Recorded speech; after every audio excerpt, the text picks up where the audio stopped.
Ito na ang smartphone na pang-vlog ngayong 2025. Siksik sa specs at mga bagong features. Pwede na sa gaming, mataas ang battery, mataas din ang RAM at mataas din ang megapixel ng front and rear camera niya. Stable na ang camera, curved AMOLED display, dual firing speaker at naka 144Hz refresh rate pa. Grabe, ang ganda talaga ng display. Sa dami ng features, di mo akalain na ganito lang ang price niya. At paano naging pang vlog? Well, let me show you.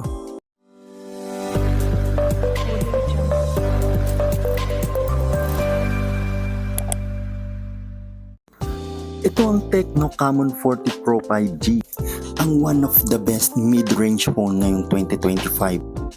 Isa sa mga pinagmamalaki ng phone na to ay yung flash snap button kung saan may kakayahan siyang mag-take ng pictures ng mga moving object na hindi magiging blurry ang shot. At ito ang mga capability ng kanyang camera, guys.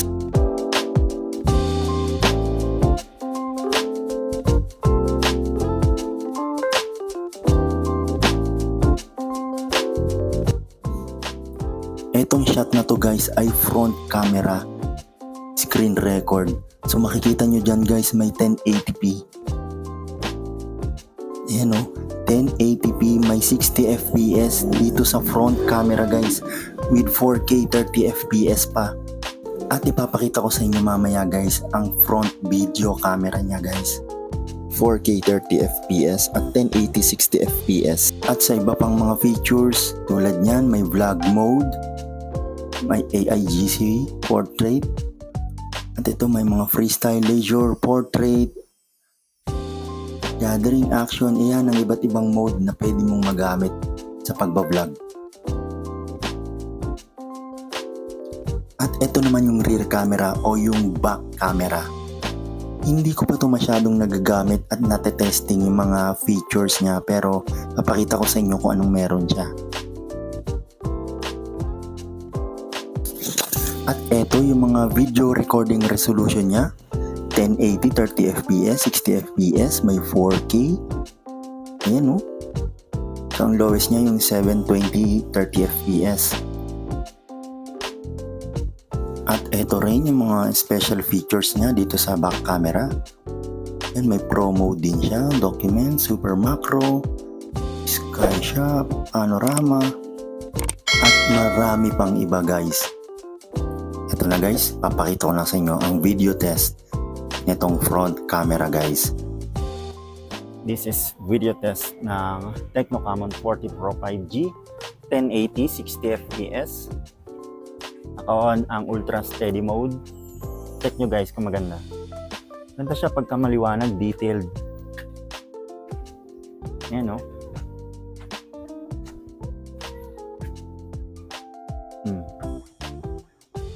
Stable naman, naglalakad, tumatakbo rin. Naka-monopod ako, guys, di ako nakagamit ng gimbal. Monopod lang to.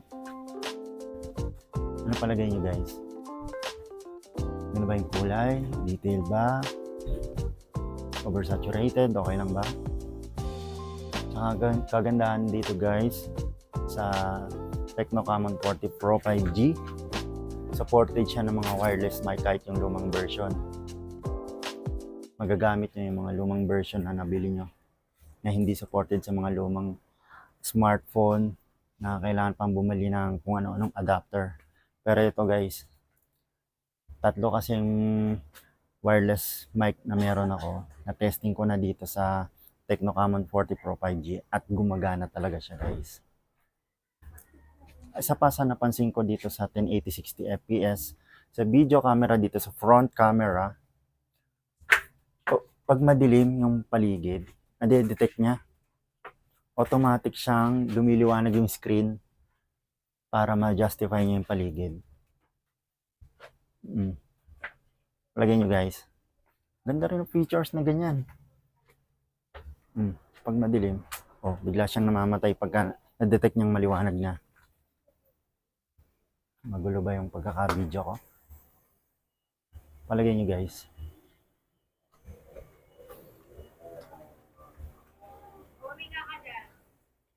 Again, this is video test ng Tecno Camon 40 Pro 5G. Front camera 1080 60 fps. Naka-on ang ultra steady mode. Check natin.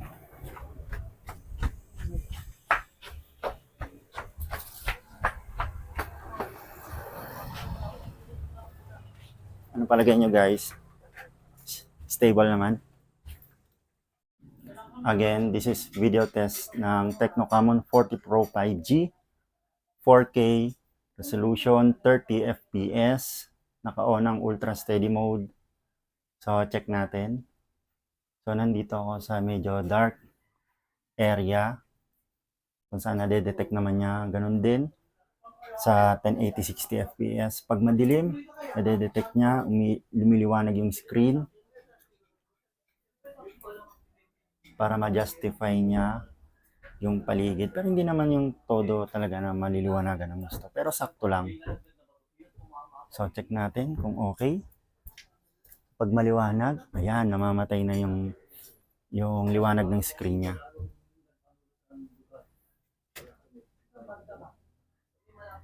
So, napansin ko dito sa 4K resolution is hindi naman ganun na dagdagan yung framing niya. What I mean is kasi sa mga na di na gaanong teke, di ganong alam yung framing. So, kaya ka nag 4K para mas lalong lumapad yung nakikita mo sa paligid. Kasi mas malaki yung resolution niya eh. Parang kung 1080 60 fps. ito dapat ang 4K, ganyan siya dapat kalawak. Pero dito kasi sa Tecno Camon 40 Pro 5G, hindi ganun kalapad o ka-wide yung nakukuha niyang frame. So, kung ako sa inyo, bili kayo ng ganito or may device kayo na supported yung 4K. So, mag-ano na lang kayo. I suggest na mag 1080, kung may 60 fps, 60 fps na lang gamitin nyo. Kasi, ang laki ng kinakain ng memory pag naka 4K. Grabe guys. Halos nasa ilang segundo pa lang, aabot na ng gigabyte. Pag naka 1 minute, yan, maabot talaga ng gigabyte na. Kaya kung ako sa inyo, 1080 60 fps lang. Sakto na. 1 minute, 300 MB, 400 MB. Goods na yun. Basta malinaw, okay naman yung pagkaka-film, pagkaka-shoot nyo. Goods na yun. So, check natin yung stabilization nito.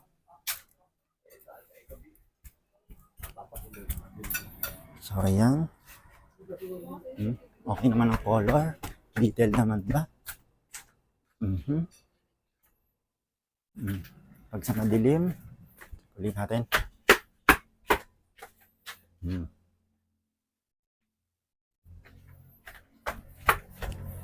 Ayan. So, dito sa stabilization niya, medyo nagwawabol na pansin ko. Pero, okay naman. Hindi naman na tayo para mag-expect pa sa halagang 14K. Sulit na. Tecno Camon 40 Pro.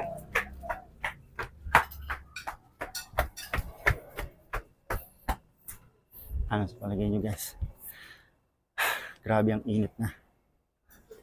So dito nga pala sa camera niya is kahit anong sigurong resolution gamitin mo sa pagbi-video is supported niya yung mga wireless mic.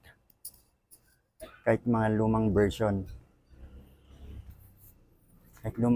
Promise, kagana yan guys. Hindi nyo na kailangan gumamit pa ng mga adapter straight out of the camera. Kinagagamit ng ibang app. Just plug and play. Hindi mo na kailangan i-on yung OTG. Pag saksak mo, goods na. I-on mo lang yung wireless mic mo. Yan, good to go na. Ayan. Again, this is Tecno Camon 40 Pro 5G. Video test, 4K resolution, 30 fps. FPS means frames per seconds. Ganun kabilis yung pag nagpa-framing siya. Parang animation, pinagdudugtong-dugtong niya yung frame. Mas maraming frame, mas maganda sa paningin, mas maganda yung image, result. Ayan. Thanks for watching.